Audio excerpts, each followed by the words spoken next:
ونستعينه ونستغفره ونؤمن به ونتوكل عليه ونعوذ بالله من شرور أنفسنا ومن سيئات أعمالنا من يهده الله فلا مضل له ومن يضلله فلا هادي له ونشهد أن لا إله إلا الله وحده لا شريك له ونشهد أن سيدنا ومولانا محمدا عبده ورسوله صلى الله عليه وعلى آله وأصحابه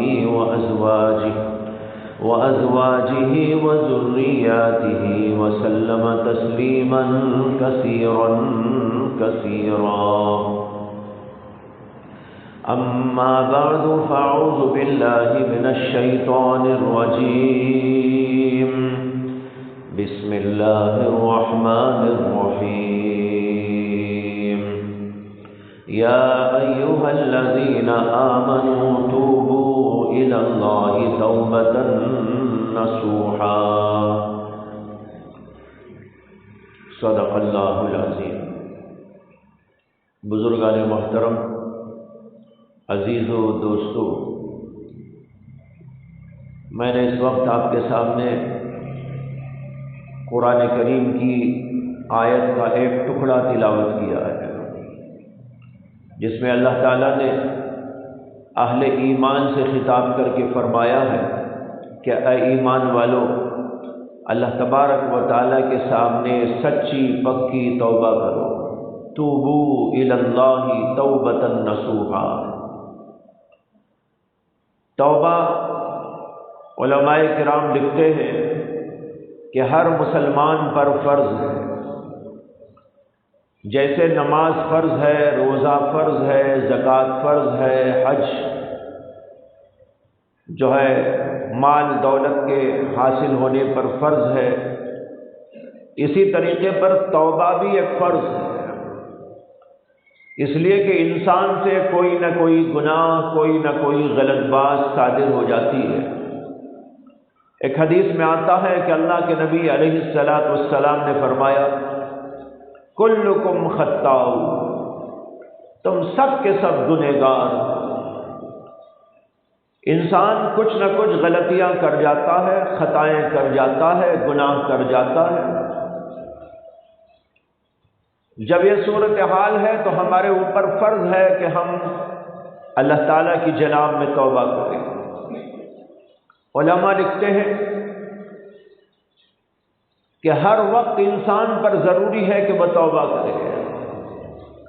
کوئی گناہ ہو گیا، چھوٹا ہوا بڑا ہوا، اس کے لیے توبہ اور استغفار کرتا رہے. توبہ اور استغفار کے بڑے فضائل ہیں.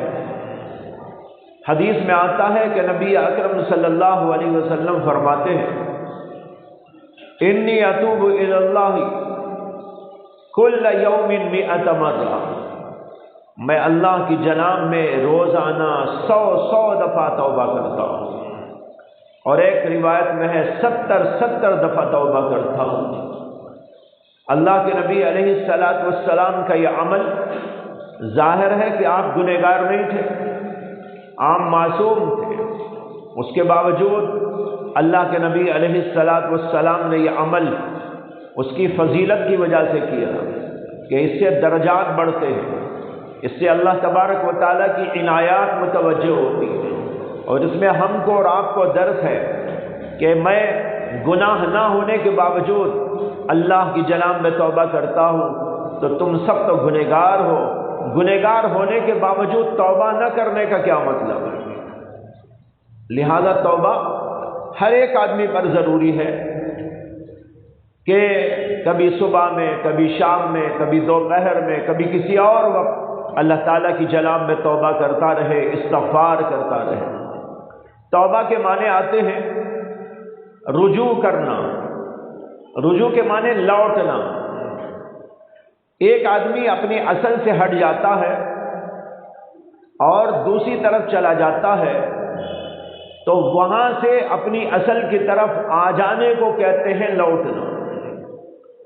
مثال کے طور پر ہماری بستی ہے بنگلور، ہم یہاں سے چلے گئے دلی، اب جب واپس آئیں گے تو اس کا نام ہوگا لوٹنا، واپس آنا۔ تو توبہ کے معنی ہے واپسی۔ توبہ کو واپسی اس لیے کہتے ہیں کہ جب آدمی کوئی گناہ کر جاتا ہے، معصیت کا ارتکاب کرتا ہے، تو اس کی وجہ سے بندہ اللہ تبارک و تعالیٰ کے قرب سے دور ہو جاتا ہے، اللہ تبارک و تعالیٰ کی رضا سے ہٹ جاتا ہے۔ جب اللہ سے ہٹ گیا، اللہ تعالیٰ سے دوری ہو گئی، اب پھر وہ توبہ کرتا ہے۔ توبہ کے معنی کیا؟ رجوع، یعنی اللہ کی طرف پھر آتا ہے، لوٹ کے آتا ہے۔ اے اللہ، میں آپ کو چھوڑ کر گناہ کر کے چلا گیا تھا، میں آپ سے دور ہو گیا تھا، میں اب معافی مانگتا ہوں، آپ مجھے اپنے دربار میں قبول کر لیجئے۔ پہلے بھی آپ کے دربار کا بھکاری تھا، اب بھی آپ کے دربار کا بھکاری رہنا چاہتا ہوں، لہذا میں لوٹ کے آتا ہوں، مجھے قبول کر لیجئے۔ یہ ہے توبہ کی اصل اور توبہ کی حقیقت، کہ بندہ گناہ کر کر اللہ سے جو دور ہو گیا تھا، پھر اللہ کی جناب میں واپس آتا ہے۔ اسی لیے ایک روایت میں آتا ہے کہ جب بندہ توبہ کرتا ہے تو اللہ تعالیٰ بہت خوش ہوتے ہیں، اسے کہ اللہ چاہتے ہیں کہ بندہ اللہ کا بندہ بنا رہے۔ اللہ چاہتے ہیں کہ میرا بندہ میرے پاس میں رہا کرے، جیسے ایک باپ اور ایک ماں یہ چاہتی ہے، یہ چاہتا ہے کہ میرا بچہ میرے پاس رہے۔ اگر کوئی بچہ، کسی کا بیٹا گھر سے دور ہو گیا، ماں باپ کو چھوڑ کر چلا گیا، اب واپس جب لوٹتا ہے تو ماں باپ کو خوشی اور بے انتہا خوشی ہوتی ہے۔ باپ بھی انتظار میں رہتا ہے، ارے بیٹا بھاگ گیا گھر سے، مجھے چھوڑ کر چلا گیا۔ ماں بھی جو ہے کہتی رہتی ہے کہاں چلا گیا، اس کا دل بے چین رہتا ہے، بے قرار رہتا ہے، اور ہر وقت اسی کی طرف توجہ رہتی ہے کہ کہاں ہوگا، کیا کھا رہا ہوگا، کیا پی رہا ہوگا، کون سی بستی میں ہوگا، کہاں چلا گیا ہوگا، کیا حالات پیش آ رہے ہوں گے۔ ماں باپ پریشان رہتے، اور جو ہی بچہ واپس لوٹ کے آ جاتا ہے پھر تو کیا کہنے، ماں باپ کی خوشی کی کوئی انتہا نہیں رہتی۔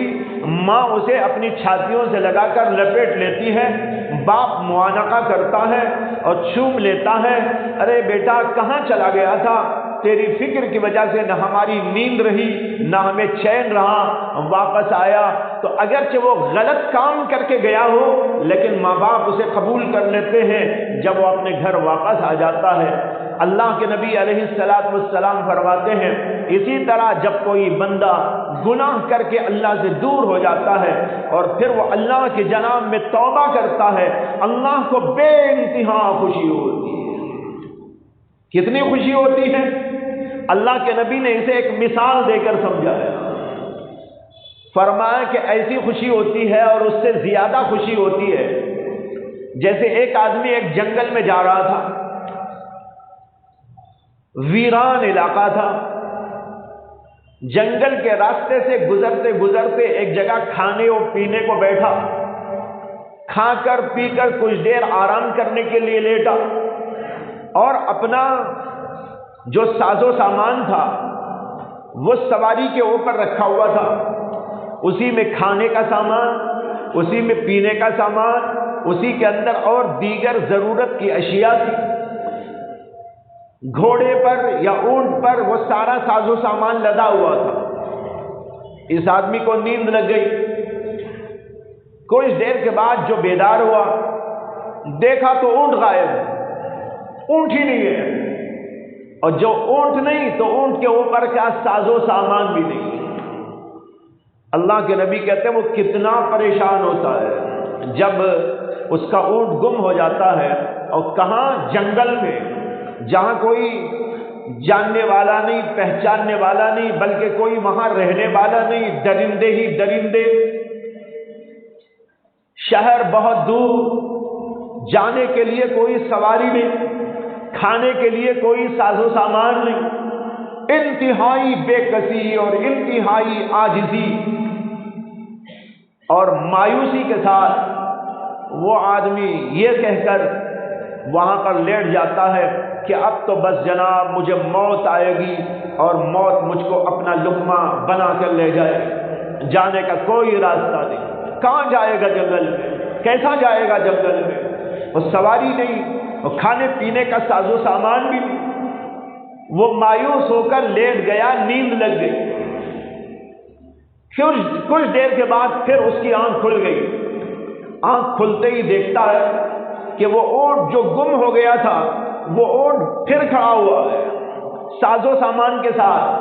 اللہ کے نبی صلی اللہ علیہ وسلم کہتے ہیں اس بندے کو اس موقع پر مایوسی کے بعد جب اپنا وہ اونٹ دکھائی دیتا ہے، ساز و سامان دکھائی دیتا ہے، تو کس قدر خوشی ہوتی ہے۔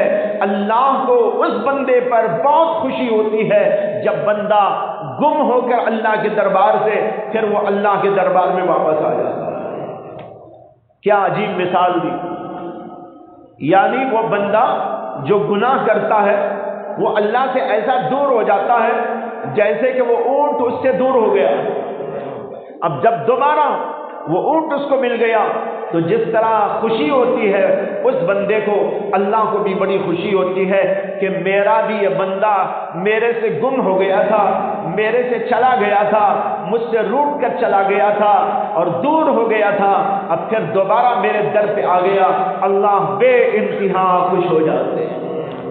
بھائیوں، معلوم ہوا کہ توبہ کی بڑی فضیلت ہے، بڑی اہمیت ہے، اور پھر اللہ کو توبہ کے لیے اعلان پر اعلان کرتے کہ میرا دروازہ کھلا ہوا ہے، دن میں اگر تم نے گناہ کیا ہو آؤ رات میں توبہ کر لو، اور اگر رات میں تم نے گناہ کیا ہو آؤ میرے دربار میں، دن کے دروازے کو میں نے کھول رکھا، میرا دربار تمہارے لیے حاضر ہے۔ چنانچہ مسلم شریف کی حدیث ہے کہ اللہ کے نبی علیہ السلام نے ارشاد فرمایا ان اللہ یبسط یدہ باللیل لیتوب مسیء النہار ویبسط یدہ بالنہار لیتوب مسیء اللیل۔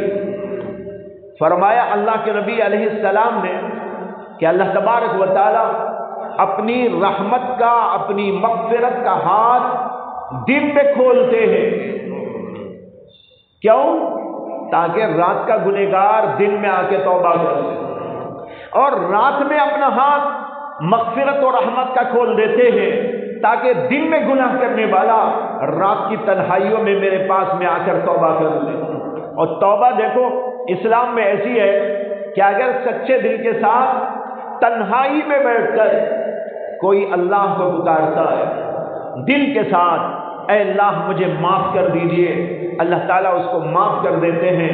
کسی مولانا کے سامنے جانے کی ضرورت نہیں، کسی شیخ طریقت کے سامنے جانے کی ضرورت نہیں، کسی بڑے و چھوٹے کے سامنے جانے کی ضرورت نہیں۔ تنہائیوں میں بیٹھو اور اللہ سے توبہ کرو، اللہ کی جناب میں ہاتھ اٹھا کر عاجزی کے ساتھ اور انکساری کے ساتھ رو رو کر گڑ گڑا کر صدق دل کے ساتھ معافی طلب کر لو، اللہ معاف کرنے کو تیار۔ بعض مذاہب میں ایسا ہے جیسے عیسائیوں میں کہ اگر کوئی بندہ توبہ کرنا چاہتا ہے اپنے گناہوں سے تو وہ تنہائی میں بیٹھ کر اپنے گناہوں پر توبہ نہیں کر سکتا، اسے چرچ کو جانا پڑے گا، پادری کے سامنے کھڑا ہونا پڑے گا، پادری کے سامنے اظہار کرنا پڑے گا، اسے کہنا پڑے گا میں نے ایسا اور ایسا گناہ کر لیا ہے۔ اب وہ پادری اس کے لیے مغفرت کی دعا کرے گا، جب تک پادری دعا نہیں کرے گا اس وقت تک توبہ ان کے ہاں نہیں ہے۔ لیکن اسلام ہے وہ کہتا ہے تمہیں واسطے کی کوئی ضرورت نہیں، مجھے بلا واسطہ پکارو، تنہائیوں میں پکارو، مسجد میں بیٹھ کر پکارو، گھر کے اندر پکارو، چلتے چلتے پکارو، بیٹھے بیٹھے پکارو، کھڑے کھڑے پکارو، جہاں بھی تم ہو وہاں سے مجھ کو پکارو۔ کسی عالم کے پاس بھی جانے کی ضرورت نہیں، کسی شیخ کے پاس جانے کی ضرورت نہیں، تمہاری مسجد کے امام کے پاس جانے کی تمہیں ضرورت نہیں، بلکہ ڈائریکٹ مجھ کو پکارو، میں تمہاری آواز کو سنتا ہوں اور تمہارے دل کے اندر کی باتوں کو بھی جانتا ہوں۔ یہ ہے ہمارا پاکیزہ مذہب۔ اس میں تو ایک بندے کے سامنے اظہار کرنا پڑتا ہے، پادری کے سامنے جا کے کہنا پڑتا ہے۔ ظاہر بات ہے بہت سارے لوگ ہمت نہیں کریں گے اور ان کی توبہ قیامت تک نہیں ہوگی ان کے یہاں، لیکن ہمارے ہاں یہ ہے کہ کسی کے سامنے کیوں جاؤ، تم سے گناہ ہو گیا، پکارو اللہ کو، تنہائیوں میں بیٹھ کر پکار لو، اللہ معاف کرنے والے ہیں، دل کی گہرائیوں سے پکارو، وہ تمہارے دل کی آواز کو بھی سننے والا ہے۔ تو بھائیو، یہ توبہ بڑی اہم ترین چیز ہے، ہر آدمی کی ضرورت ہے کہ آدمی توبہ کرتا رہے، صبح کرے، شام کرے، دوپہر کرے، جب چاہے کرے، اور اللہ کو پکار کر یہ عاجزانہ التماس کرے، اے اللہ میں آپ سے دور ہو گیا تھا، مجھ سے گناہ ہو گیا تھا، میں نے آنکھ کا گناہ کر لیا تھا، میں نے دل سے گناہ کر لیا تھا، ہاتھ پیر کا گناہ کر لیا تھا، جھوٹ بول دیا تھا، غلط کام کر لیا تھا، سود کھا لیا تھا، رشوت لے لیا تھا، کسی کو دل دکھا دیا تھا، کسی کو میں نے یہ کر دیا تھا۔ جو بھی ہے اللہ سے التجا کرے اور معافی طلب کرے۔ لیکن یہاں ایک بات یہ سمجھ لے، گناہ دو قسم کے ہوتے ہیں۔ ایک گناہ وہ جن کا تعلق اللہ کے حقوق سے ہے، یعنی حقوق اللہ میں کوتاہی، جیسے نماز نہیں پڑھی، روزہ نہیں رکھا، زکوٰۃ نہیں دی، حج نہیں کیا، یا اسی طریقے پر جھوٹ بول دیا، زنا کر لیا، شراب پی لیا۔ یہ جو گناہ ہے ان کا تعلق براہ راست اللہ کی ذات سے ہے۔ ایسے گناہوں سے توبہ کا طریقہ یہ ہے کہ اللہ کی جناب میں ہاتھ اٹھاؤ اور اللہ سے التجا کرو، جیسے کہ ابھی میں نے عرض کر دیا آپ کے سامنے، گناہ معاف ہو جائے۔ دوسرے گناہ وہ ہیں جن کا تعلق بندوں کے حقوق سے ہے۔ کسی بندے کا حق ہم نے ضائع کر دیا، کسی بندے کو تکلیف پہنچا دی، کسی بندے کا مال لے لیا، کسی بندے کی عزت پر حملہ کر دیا، کسی کو ہم نے بدنام کر دیا، یا اور کسی طریقے پر کوئی نقصان پہنچا دیا۔ یہ بندوں کے حقوق میں کوتاہی ہے۔ اس سے توبہ کا طریقہ یہ ہے، ایک طرف اللہ سے بھی معافی مانگو اور دوسری طرف اس بندے سے بھی معافی مانگو جس کا ہم نے گناہ کیا۔ کسی کی غیبت کر دی، اس سے معافی طلب کرو، کسی کو نقصان پہنچا دیا، اس سے معافی طلب کرو، کسی کا مال ہم نے لے لیا، اس سے جا کر معافی طلب کرو۔ جب تک وہ بندہ معاف نہیں کرے گا اللہ معاف نہیں کرے گا، اسے کہ اس میں بندے کے حق میں کوتاہی ہوئی۔ اگر اللہ کے حق میں کوتاہی ہوئی اللہ سے ڈائریکٹ معافی مانگ لیں، بندے کے حق میں کوتاہی ہوئی بندے سے بھی معافی طلب کر لیں۔ اور کوئی حق ایسا ہے جو ادا کرنے کا ہے، جیسے کسی کا مال لے لیا تھا، اب وہ مال واپس کرے۔ 1,00,000 روپے کسی کے لے لیے، اب وہ 1,00,000 روپے واپس کرے اور اس سے معافی مانگے کہ بھائی میں نے یہ آپ کا حق دبا لیا تھا، میں نے آپ کا حق لے لیا تھا، میں معافی چاہتا ہوں، اللہ کے واسطے اس کو قبول کر لو اور مجھ کو بری و ذمہ کرو۔ حضرت حکیم الامت مولانا اشرف علی تھانوی نور اللہ مرقدہ نے جب ان کی عمر 50 برس کی ہوئی، انہوں نے ایک خط لکھا اپنے تمام رشتہ داروں کو، اپنے متعلقین کو، اپنے جان پہچان کے لوگوں کو۔ اس کے اندر انہوں نے لکھا کہ اگر کوئی حق کسی کا میرے ذمے ہو، اللہ کا واسطہ دے کر عرض کرتا ہوں کہ مجھ سے ابھی وصول کر لے، قیامت پر اس کو نہ رکھنا، دنیا ہی میں وصول کر لینا۔ پہلے تو حضرت نے سوچ کر کسی کا حق تھا تو ادا کر دیا، معافی مانگنی تھی تو معافی مانگ لی، لیکن کچھ چیزیں ہو سکتا ہے یاد نہ رہی ہو، اس لیے حضرت نے ان متعلقین کو خط لکھا کہ اگر کوئی حق کسی کا میں نے ضائع کیا ہے، کسی کا حق میں نے دبا لیا ہے، کسی کو کوئی نقصان پہنچایا ہے، تو اللہ کا واسطہ دے کر عرض کرتا ہوں دنیا میں آ کر مجھ سے بدلہ لے۔ یہ فکر ہونی چاہیے ایک آدمی کو جو آخرت پر یقین رکھتا ہے، حساب و کتاب پر یقین رکھتا ہے کہ بھائی آخرت میں تو بدلہ بہرحال دیا جائے گا، اس سے پہلے پہلے دنیا ہی میں اس کو صاف کر لیا جائے، لہذا کسی کا بھی کوئی حق ہمارے ذمے ہو، ابھی دنیا میں ہی اس کی معافی، تلافی، ادائیگی، جو کچھ اس کی صورتیں بن سکتی ہیں اس کو پورا کر لینا چاہیے، اور اللہ کے حقوق ہیں تو اللہ تبارک و تعالیٰ سے معافی مانگ لینی چاہیے۔ علماء لکھتے ہیں کہ توبہ 4 چیزوں کا نام ہے۔ پہلی بات تو یہ ہے کہ ندامت ہو، التوبۃ الندم، توبہ کہتے ہیں ندامت۔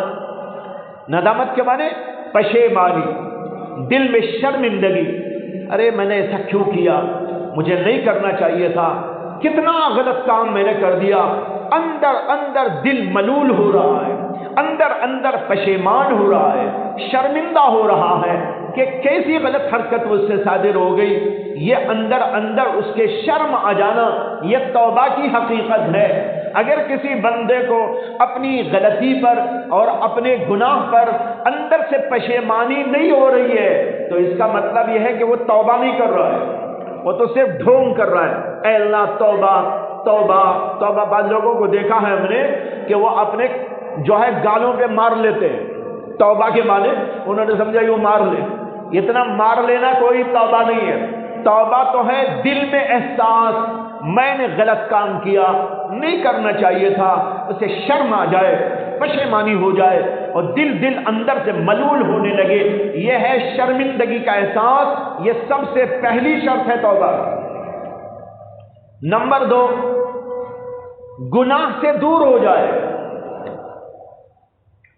جب ندامت پیدا ہوگی تو گناہ سے دور ہو جائے گا، ایسا نہیں کہ بھئی گناہ بھی جاری ہے توبہ بھی جاری ہے، گناہ نہیں چھوڑ رہا ہے، اے اللہ توبہ توبہ توبہ، معاف کر دیجئے، استغفر اللہ، لا حول ولا قوت الا باللہ، انا للہ و انا الیہ راجعون، لیکن آنکھیں غلط جگہ جا رہی ہیں، انا للہ پڑھ رہا ہے، استغفر اللہ پڑھ رہا ہے، لیکن آنکھیں غلط جگہ پر ہیں، کان غلط استعمال ہو رہے، غلطی میں ہے، گناہ میں ہے، لاحول پڑھ رہا ہے، یہ کوئی توبہ نہیں ہے۔ توبہ یہ ہے کہ گناہ سے دور ہو جائے۔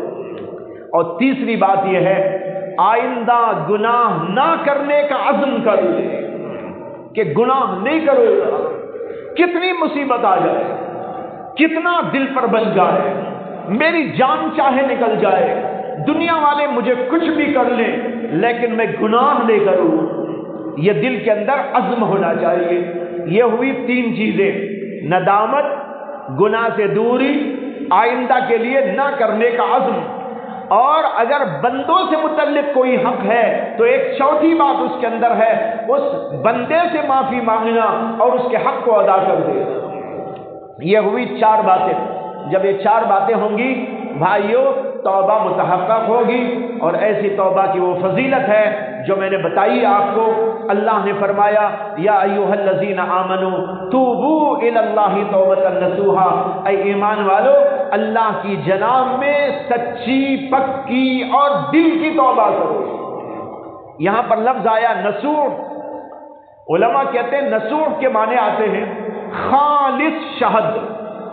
شہد ایک وہ ہوتا ہے جو ابھی چھتے سے نکالا جاتا ہے، چھتے سے جب نکالتے ہیں تو ابھی وہ خالص نہیں ہوتا، اس کے اندر جو ہے کچھ اور چیزیں مکس ہوتی ہیں، چھتا ہوتا ہے، اسے جب الگ کر لیا جاتا ہے، چھتے کو الگ اور شہد کو الگ کر لیا جاتا ہے تو عربی میں اس کو کہتے ہیں اصل ناصح، یعنی خالص شہد جس میں اب کوئی ملاوٹ نہیں۔ علماء کہتے ہیں اسی لفظ سے یہ لفظ توبۃ النصوح بنا، جس کا معنی یہ ہے کہ خالص توبہ، یعنی اس کے اندر کوئی اور چیز نہیں، وہ دل کے ساتھ، دل کی گہرائیوں کے ساتھ اللہ کی جناب میں توبہ کرے۔ بعض علماء کہتے ہیں نصاحہ کے معنی آتے ہیں خیاطت، خیاطت کے معنی درزی کا کام، سیون جس کو کہتے ہیں نا، درزی کیا کام کرتا ہے؟ سیتا ہے۔ درزی کپڑوں کو کپڑے سے ملاتا ہے اور سی کر اس کو ایک اچھی شکل دے دیتا ہے، اسی لفظ سے نسوح بنا ہے، اور توبہ کو توبہ نسوح اس لیے کہتے ہیں کہ جب بندہ توبہ کرتا ہے تو اللہ سے جو کٹ گیا تھا وہ توبہ اسے اللہ سے ملا دیتی ہے۔ جیسے درزی کپڑے کو کپڑے سے ملا دیتا ہے اور سی دیتا ہے، اور سینے کے بعد ایک خاص اس کی شکل بن جاتی ہے، اسی طریقے پر آدمی جب اللہ سے کٹ کر پھر توبہ کرنے آتا ہے تو توبہ اللہ سے بندے کو ملا دیتی ہے، جیسے درزی ایک کپڑے کو دوسرے کپڑے سے ملا جاتا ہے۔ تو بھائیوں، ایسی توبہ کرنے کی ضرورت ہے۔ اللہ تعالیٰ سے دعا ہے کہ اللہ تعالیٰ ہمیں اور آپ کو سچی پکی توبہ عطا فرمائے۔ وآخر دعوانا ان الحمدللہ رب العالمین۔ آخر میں گزارش کرتا ہوں جامعہ اسلامیہ مسجد کے لیے